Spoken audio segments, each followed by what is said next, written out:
స్త్రీ వశీకరణం కానీ పురుష వశీకరణం, ఈ రెండు వశీకరణాలు స్త్రీ కానీ పురుషుడు కానీ వర్తిస్తాయి. మనం చెప్పిన మాట వినకపోయినా మన దగ్గరికి వచ్చే విధంగా, మనం మాటకి గౌరవించే విధంగా, మనం రమ్మంటే రావాలి, పొమ్మంటే పోవాలి, కూర్చుంటే కూర్చోవాలి, లెమ్మంటే లేవాలి, మనం చెప్పిన మాట గౌరవించి మనం పెళ్లి చేసుకోవాలనే విధంగా కూడా స్త్రీ వశీకరణ కానీ పురుష వశీకరణం కానీ ఉంటుందమ్మా. ఈ వశీకరణం అనేది వాళ్ళకి ఏ విధంగా ఎవరి గురించి మనం చేయాలనుకుంటున్నామో వాళ్ళ పేరు మీద కూడా ఆ వశీకరణం పట్టుకొని ఆ మంత్రం ఒకటి చెప్తాను. ఆ మంత్రం మీరు జపించగలిగారంటే, ఆ వశీకరణం పట్టుకొని ఆ మంత్రం జపిస్తే 11 రోజుల్లో ఆ వ్యక్తి, నువ్వు ప్రేమించిన వ్యక్తి కానీ, అమ్మాయి కానీ, అబ్బాయి కానీ 11 రోజులు మీ దగ్గరికి వచ్చేది ఖచ్చితంగా గ్యారెంటీగా జరుగుతుంది. అందరికీ నమస్కారం అండి. ఛానల్లోకి తిరిగి స్వాగతము. సింహరాశి జాతకులు, ఈ రోజున జరిగేది తెలిస్తే మీ కాళ్ళు చేతులు ఆడవు, నిద్ర కూడా సరిగ్గా పోరు. ఇది ముమ్మాటికి వాస్తవం. ఏం జరగబోతుందంటే ఈ వీడియో చూస్తే మీకే అంతా బోధపడుతుంది. వీడియో నచ్చితే తప్పకుండా ఒక చిన్న లైక్ అయితే చేసి మమ్మల్ని సపోర్ట్ చేయండి. ఇక ఆలస్యం లేకుండా వీడియోలోకి వచ్చేద్దాము. ఈ రోజున కాస్త మిశ్రమ ఫలితాలు కనిపిస్తున్నాయి. ఉదయం చిన్న సమస్యలతో ప్రారంభమైనా కూడా మధ్యాహ్నానికి స్థిరంగా, సాయంత్రానికి మరింత పాజిటివ్గా మారే రోజు ఇది. ముఖ్యంగా మీ మనసులోని చిన్న చిన్న ఆశలు ఒక్కొక్కటిగా తీరిపోవడం చూసి మీరు ఆశాజనకంగా తృప్తి పడతారు. కొన్ని అంశాల్లో గమనికలు తప్పనిసరిగా ఉన్నాయి. ఉద్యోగస్తులకు ఈ రోజున కాస్త ఒత్తిడి ఎక్కువే. పై అధికారుల నుంచి చిన్న డిమాండ్లు, పనుల్లో ఆలస్యాలు, కొత్త ఆదేశాలు అందే అవకాశం ఉంటుంది. ముఖ్యంగా ఇంతకాలంగా విరమించుకున్న ప్రాజెక్టులు మళ్లీ మీకు కేటాయించే అవకాశం ఉంటుంది. సహచరులతో సమన్వయం చాలా అవసరం. అవసరమైన వాటిని క్లారిటీగా అడిగి చెప్పడం వల్ల తప్పులు తగ్గుతాయి. ఇక ఈ రాశిలోని వ్యాపారస్తులకు ఈ రోజు జరిగేది తెలిస్తే ఖచ్చితంగా మీ కాళ్ళు చేతులు ఆడవు. ఎందుకంటే ఈ రాశి వ్యాపారస్తులకు ఈ రోజు ఒక చిన్న ఆర్డర్ మిస్ అయ్యే అవకాశం ఉంటుంది. దానివల్ల మీరు చేసే ఆ సంస్థల్లో మిమ్మల్ని తీసివేసే ప్రయత్నం అయితే జరగచ్చు. ఈ విషయం తెలియగానే మీ ఒళ్ళు గగురు పొడుస్తోంది. మీ కాళ్ళు చేతులు ఆడవు.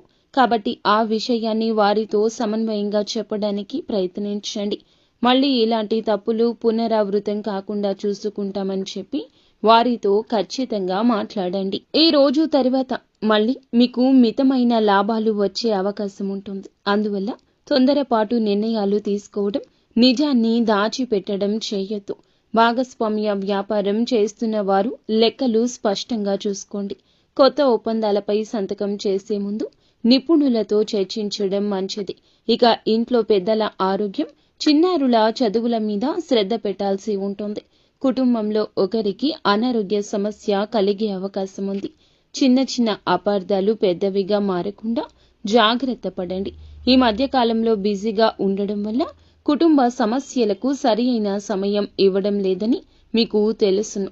కానీ ఈ రోజున సాయంత్రం కాస్త ఇందువల్ల మనస్తాపం కలుగుతుంది. పని ఎంత గాఢంగా ఉన్నా సాయంత్రం ఒక 2 గంటల సమయమైన కుటుంబానికి కేటాయిస్తే శాంతి కలుగుతుంది. ఇక ఈ రాశిలోని ప్రేమికులకు ఈ రోజున కొంచెం అపోహలు ఎదురవుతాయి. ఎటువంటి చిన్న విషయానికైనా పెద్ద గొడవకు దారి తీసే అవకాశం ఉంటుంది.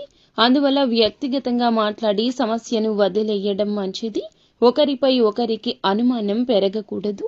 కొత్తగా ఎంగేజ్మెంట్ ఆలోచనలు ఉన్న వారికి కొంచెంగా ఆలస్యం జరుగుతుంది. కానీ ఆ ఆలస్యం కూడా మంచిదే. ఇక ఈ రాశి వారికి ఆర్థిక పరంగా పెద్ద సమస్యలు లేవు. అయినా పాత అప్పులు తీర్చే అవకాశం వస్తుంది. కొంతమంది స్నేహితులు లేదా బంధువులు అప్పు కూడా అడగొచ్చు. ఇక ఇవ్వాలా వద్దా అని సరైన ఆలోచనలు చేసి నిర్ణయించుకోవడం మీకు మంచిది. లావాదేవీలు, చీకటి పెట్టుబడులు, కమిషన్ డీల్స్ వంటివి, అలాగే లోన్స్ ద్వారా, యాప్స్ ద్వారా మీరు అమౌంట్ అయితే తీసుకుంటున్న వాటి గురించి దూరంగా ఉండడం మంచిది. కాస్త జాగ్రత్త లావాదేవీలు జరపండి. అనవసరమైన వాటిల్లో మీరు వేలు పెట్టకూడదు. బ్యాంకు పనుల్లో సంతకాలపై దృష్టి మరల్చండి. ఇక ఈ రోజున మీ ఆరోగ్యపరంగా ఈ రాశి వారికి దృష్టి చాలా అవసరం. ముఖ్యంగా వెన్నునొప్పి, తలనొప్పి, మెడ నొప్పులు, మైగ్రేన్, కన్ను సంబంధిత సమస్యలు వేధించే అవకాశం ఉంటుంది. ఎలక్ట్రానిక్ గ్యాడ్జెట్లు ఎక్కువ వాడకుండా ప్రతి 2 గంటలకు ఒకసారి కళ్లకు విశ్రాంతి ఇవ్వడం మంచిది. ఆహారం సక్రమంగా తీసుకోండి. వేడి వేడి పదార్థాలు, మసాలా ఎక్కువగా ఉండే ఆహారం నివారించండి. సాధ్యమైతే ఉప్పు, మిరియాలు తక్కువ తీసుకోండి. ఇక ఈ రోజున ఈ రాశివారు ఖచ్చితంగా సుబ్రహ్మణ్యేశ్వర స్వామివారిని ఆరాధించాలంటూ మా పండితులు సూచిస్తున్నారు. అంతా మంచే జరుగుతుంది. శుభం భూయాత్.